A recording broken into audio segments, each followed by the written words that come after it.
Kadiri municipal కమిషనర్గా కిరణ్ కుమార్ శుక్రవారం బాధ్యతలు స్వీకరించారు.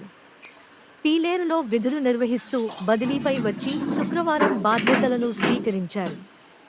అందరి సహకారంతో పట్టణాన్ని అభివృద్ధి బాటలో నడిపించేందుకు కృషి చేస్తానని ఆయన అన్నారు. ప్రతి ఒక్కరూ విధులను గౌరవిస్తూ సమయం పాలన పాటించాలన్నారు.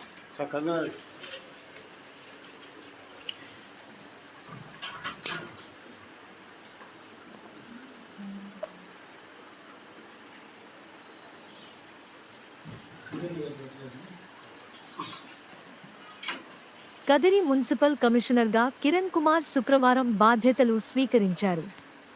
పీలేరులో విధులు నిర్వహిస్తూ బదిలీపై వచ్చి శుక్రవారం బాధ్యతలను స్వీకరించారు. అందరి సహకారంతో పట్టణాన్ని అభివృద్ధి బాటలో